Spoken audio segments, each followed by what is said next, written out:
Power up your exosuits, freelancers, because we're talking Anthem. And to help me get the 411, I'm joined by Anthem live service lead producer, Ben Irving. Hey, Ben. Hey, man. Thanks for having me. All right. Well, thank you, Ben. Thank Get back you. to work.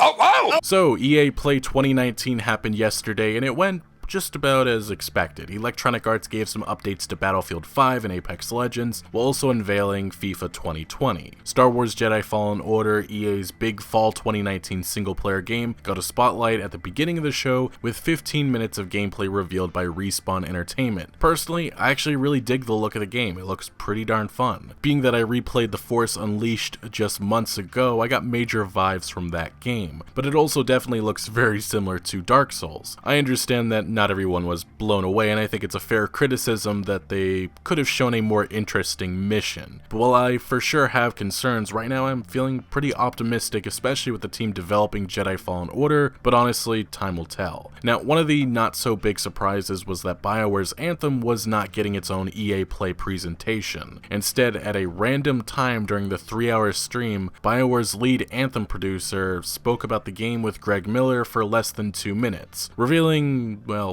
absolutely nothing. It was kind of bizarre, but nonetheless, we are going to be breaking down that very brief Anthem discussion. We're also going over some of the other latest trouble that has hit the game. We're also going to be discussing the Battlefield 5 mess that erupted just days ago due to an insane statement coming from Electronic Arts. And we're also going to be going over EA's newest defensive loot boxes, claiming that FIFA Ultimate Team is and has never been gambling or pay to win. A lot to go over, but if you haven't already, consider subscribing for all the latest gaming news and turn notifications on so you don't miss out on any content. Nonetheless, throughout almost all of May, it was silence from BioWare, which is something that you don't often see with live service multiplayer games, especially one that released only months ago. And eventually, following many critical articles and videos which concentrated on the fact that we hadn't heard anything about Anthem's biggest piece of post-launch endgame content, the Cataclysm, which was originally supposed to be released last month, BioWare finally came alive. Anthem's social media account finally featured a new post, the first in over 30 days. A live stream was announced discussing and showing off the Cataclysm, a piece of content that really is the sole reason why many players have stuck with the game, hoping the Cataclysm will, I guess, save this live service experience. Anyway, the Cataclysm has been revealed with tons of details, and the overall opinion from the Anthem community that is left is mostly disappointment, and some of these individuals have actually experienced it on the test server. The Cataclysm shown in the E3 2017 gameplay trailer just looks nothing like the real Cataclysm shown in BioWare's recent livestream, which is honestly just frustrating. Kotaku's Anthem report already pretty much stated that E3 2017 gameplay demonstration was faked. We've known that for quite some time based on the fact that Fort Tarsis looked like a very alive and active settlement, but turned out to be a lot less interesting than expected. The cool and unique weaponry teased ended up being very boring, and the impressive open world turned out to be just meh. But now we have seen the Cataclysm, which is literally just a few waves, some wind, the screen turned blue, and not a world-changing event. The downgrade is quite real, and for the last week or two, Anthem players have been consistently mocking and criticizing this piece of content. There's a lot more I could say about the Cataclysm and my opinions on it, but I'll just say that it's disappointing that this is a limited time event, which I think is supposed to be coming sometime in July. But at the very least, if there's anything I can say that is positive, is the fact that there's new armor and weapons that can be obtained, but even then you have to use a brand new currency and then play the game of luck with war chests, which feature these new items. On top of that, with all these live service games that are having a rough time, I immediately always have concerns and suspicions over more microtransactions, which likely is something Electronic Arts probably wants implemented to keep resources on this live service game. Besides the Cataclysm fiasco, BioWare has just completely deleted the Anthem roadmap from their website, offering really no insight into what's ahead, and we still don't really know when the loot overhaul is coming and what it will look like. So yeah, Anthem has really been struggling since the game launched, but something that I personally found kinda odd was BioWare claiming that Anthem was still technically part of EA Play, but they just had their live stream a week prior, showing the Cataclysm. There can be an argument made that Anthem really wasn't a part of EA Play, but at this point I don't think anyone cares, especially since BioWare did appear at EA Play and they did talk Anthem, although not much really was shared, and mostly it was all just PR speak. Thank you for coming. I can't believe you're really here. The subreddit flipped out. I flipped out on Kind of Funny Games Daily. No Anthem at EA Play. What's happening? Of course we're going to come to EA Play. We've got a booth out there with lots of fans coming through to play it. But really the big thing for us this year is working with our influencers and game changers. Sure. We have our new update called The Cataclysm on our public test server. And our time here this weekend is really about talking to them, getting feedback from all our players so we can make that a great game update. All right, good. You got the marketing spiel out of the way, man. Talk to me. It's been a interesting 4 months for Anthem. It's been an interesting 4 months. What have you guys learned? What are you pivoting? What's happening? Yeah, look, it's been a wild ride. You know, we've learned a lot of lessons over the last 4 months. I think one of the most important ones was just around listening to player feedback better. Sure. What is the future of Anthem? And is there a future of Anthem? That's a question I see a lot. Yes, there's a future for Anthem. A very bright future, we hope. Look, it's kind of the same thing. You know, we've learned a lot this last few months. We really want to make the game better. We believe Anthem can be a really amazing game. We know we have some work to do, and we just want to work with the community to build it together and make it the game that everyone wants it to be. As I've said in previous videos, I really don't know what the future of Anthem will look like, if there will be a player base left behind to experience what is ahead. But many players are mocking this brief Anthem segment during EA Play because players have been giving feedback for months, specifically on loot, and yet it really hasn't seemed like BioWare's listening to what players want. Maybe that has or will change, but the communication as of these last number of weeks have been pretty darn lackluster. While there may be a bright future ahead, I don't see that yet. I genuinely want to be optimistic for the future of Anthem, and I say that as somebody who didn't hate the game, or I don't hate the game, I do enjoy it. I think that there are pieces that work here, such as the flying, feeling like Iron Man. That's the beauty that BioWare created, but unfortunately everything outside of that is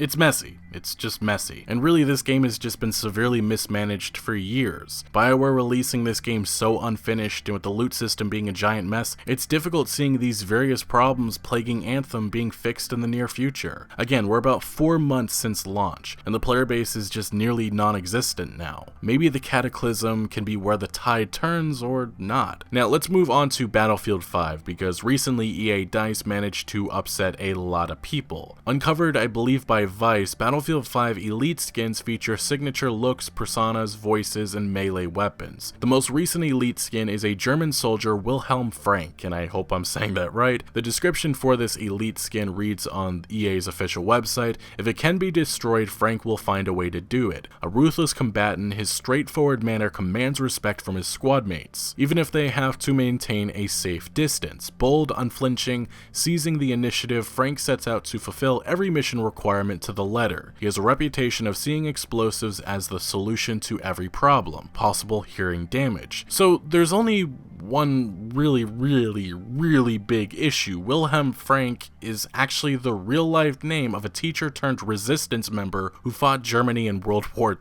II. Can't make this stuff up. Frank in 1944 was arrested and jailed, and a year later he and his family unfortunately lost their lives during an air raid on Dresden, Germany. This was likely an oversight by EA DICE. I hope it was an oversight, a really unfortunate one, might I add, but the response from Electronic Arts about this is it's something else. We've become aware that one of the names of our elite, Wilhelm Frank, shares the name of a real-life resistance member in Germany during the Second World War. We want to apologize, as we certainly didn't mean any disrespect to him. We are in the process now of changing the name of our elite in the game. That part it's fine, but the next part of this statement is just rubbish lies. The aforementioned elite Wilhelm Frank, whose name we're changing, is not a, you can see that, but a German soldier similar to ones we already have in the game. In Battlefield 5, we're not making any political statements in relation to the real-life events of World War II, and there are no symbols in the game. That's not how this works, Electronic Arts. You can't play that card months after launch because it's quite clear that just isn't the truth. And also, just not featuring those specific World War II German symbols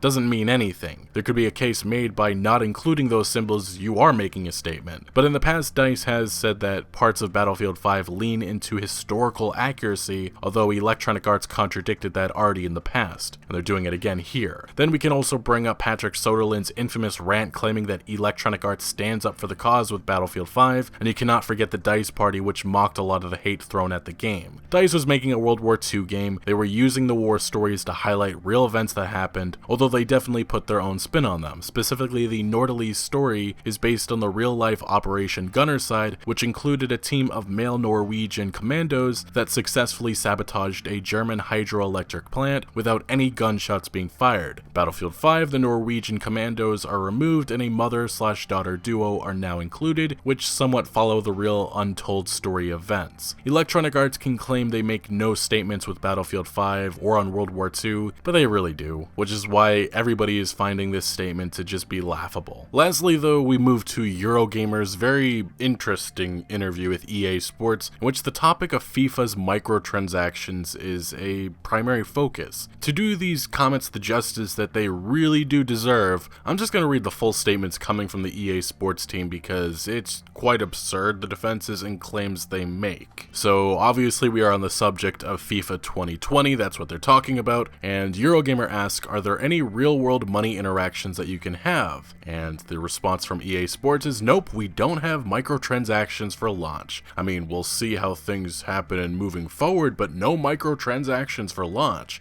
And Eurogamer follows up saying, so you're not ruling it out?